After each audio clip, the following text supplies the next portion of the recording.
The text for the sermon this morning is taken from Psalm 98. Sing to the Lord with harp and the voice of a psalm. With trumpets and sound of a horn, make a joyful noise before the Lord, the King. From ancient times, music has been with us. In the beginning of Genesis, we find of Jubal, he was the father of all those who play on the harp and the flute. From time of first recorded history, we've found, archaeologically speaking, musical instruments giving expression to the affections of the heart. By the time of the Israelitish church, music was woven into the fabric of everyday life. There were songs for those who dug wells, who harvested the crop, and who pressed the grapes to make wine. Music was also used with the military. The walls of Jericho fell with the sound of trumpet and shouting. Gideon caused confusion in the enemy's camp by breaking pitchers and blowing upon trumpets, thus defeating the Midianites. Music was also used to express joy for the conquering heroes returning from war, or to celebrate family festivals such as the returning of the prodigal son. It was natural then for music to become an integral part of worship. After the Lord saved the children of Israel from the Egyptians by crossing over the Red Sea, Miriam glorified God by dancing and singing before him. On the hem of Aaron's garment were sewn little bells, and this enabled the people to know where he was when he was in the enclosed tabernacle, so they knew exactly what he was doing. But it also associated music with the holiest act of worship for them. And then there were the Psalms. We read them as a book, but Psalms mean songs. They were all intended to be sung. By the time of the Lord's birth, hymns were sung by congregations.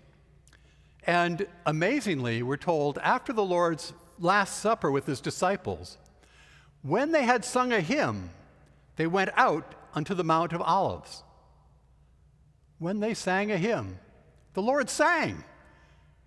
And although this is the only time this is mentioned, it probably happened more than once with the Lord singing with his disciples. How amazing to think of that. Now, music has a tremendous power for us.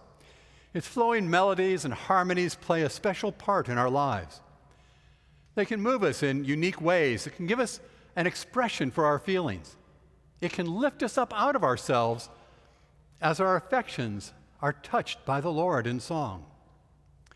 Nothing illustrates this better than the story of Saul and David. Saul, who'd come under the influence of an evil spirit, sought a way to overcome it. So David, who was a skillful harp player, was called to his side, and we're told that whenever the evil spirit came upon him, David would play the harp, and he would calm down and the evil spirit would depart. Swedenborg saw something of this in the spiritual world, where some spirits were soothed by stringed instruments, as it were, transported out of themselves, it says. Listening to music affected their behavior. And it said that they were in such a state that they could neither think nor do anything whatever of evil, because the delight they experienced penetrated to their interiors. Isn't this what happened with David when Saul played? Indeed, the writings of the New Church state that those who act in evil ways can be carried out of themselves when they hear instrumental music and perceive, as it were, heavenly sweetness. This is how David soothed Saul, by playing it awaked a confession of the Lord, and evil spirits couldn't endure it. Therefore, David's playing enabled Saul to escape them. What's the nature of music that it has this much power, that it can so change a person, albeit temporarily, that he ceases from doing evil? Why do we make music such an integral part of our lives? It's because music, instrumental and vocal, is an eloquent expression of affections. Writings say, it's known that some natural affections are expressed by certain kinds of musical instruments, and others by certain other ones. and that when a fitting harmony joins in accord, they actually stimulate those affections. Stimulate them. There's an innate connection between the spiritual and the natural worlds in music. We're aware that when we read the Word, we can feel the closeness of heaven, the presence of the Lord. A like thing occurs in music. Harmonious sound in all its varieties correspond and stimulate the joy and the gladness of the heavens. This is because all music is fundamentally conceived of in the other world and covered with an earthly form to express spiritual feelings. So when we hear or participate in music, our deeper feelings are stirred. Singing can have a special effect on that. When we sing, it's sort of a freeing experience, for we're taught that in song, gladness breaks forth, as it were, of itself into song. When we sing, all the good feelings we have are allowed to come out. Who can remain angry or apathetic while singing? Something comes alive when we sing.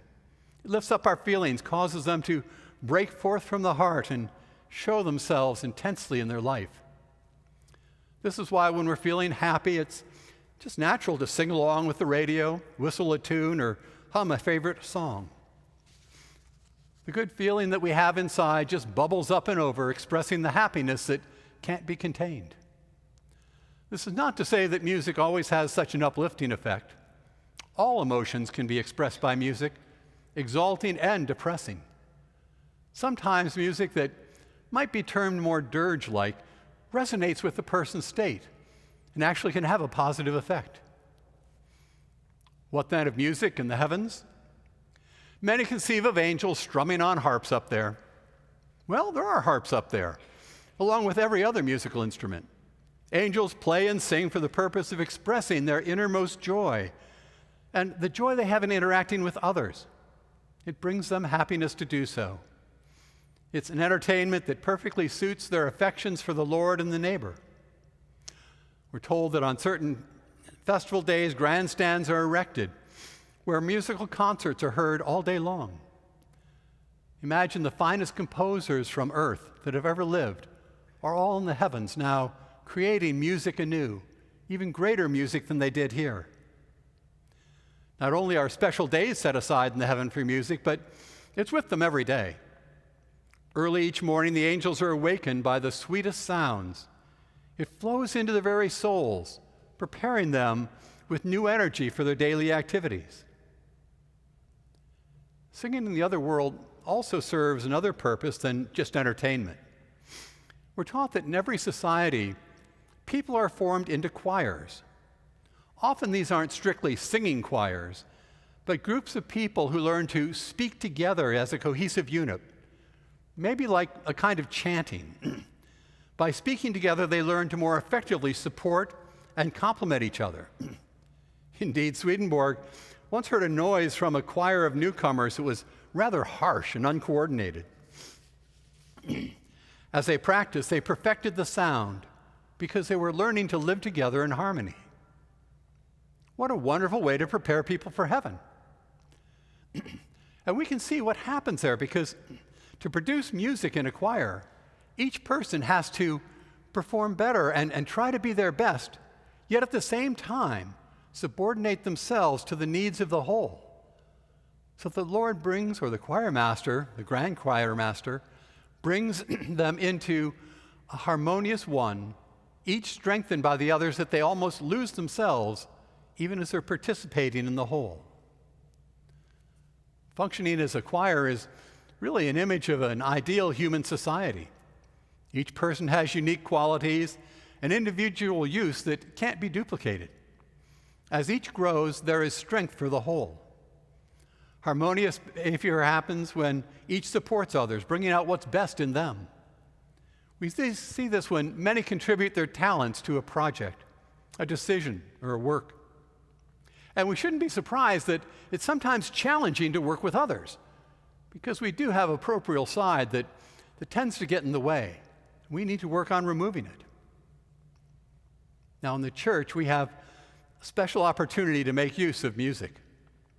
The organ can produce a wide array of musical sounds, and represents spiritual good. It can prepare us to worship with His flowing melodies. Then when we sing about the Lord, His kingdom, the church, we are actually drawn into affectional ties with the Lord. It's no wonder that we feel so strongly about our hymns.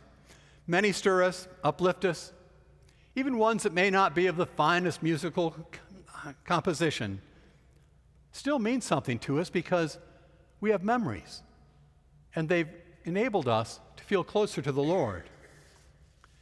Make a joyful noise before the Lord the King, as the psalm said. All the good affections that we have are embodied in the words and tunes, enabling us to express what is heavenly. There's also great benefit in singing together in church. Where else can we publicly express feelings without being slightly uncomfortable or feeling awkward? Even if our voices are not well trained or we don't always sing on key, we can positively affect the overall song, and the effect can be inspiring. It draws us out of our worries, our preoccupations that might have filled our minds when we entered here today. Singing focuses our attention on the Lord, on worshiping Him. And the angels are said to be with us in song. When we set the letter of the word to music in particular, as in the Psalms, a communication is effected with the heavens themselves. Think of the anthems which are so beautiful. Thou wilt show me the path of life. Pray for the peace of Jerusalem, and many, many more. They lift up our spirits. And it was no accident that the hymns selected for the service this morning were all drawn from the letter of the word. Music, thus, is a gift of the Lord to us. It draws us out of ourselves in times of trouble. It's a source of comfort. We relax with it and are lifted up by it. When we sing, we contribute to the perfection of the whole. Let us then sing to the Lord with harp and the voice of a psalm, with trumpets and the sound of a horn. Let us make a joyful noise before the Lord the King. Amen.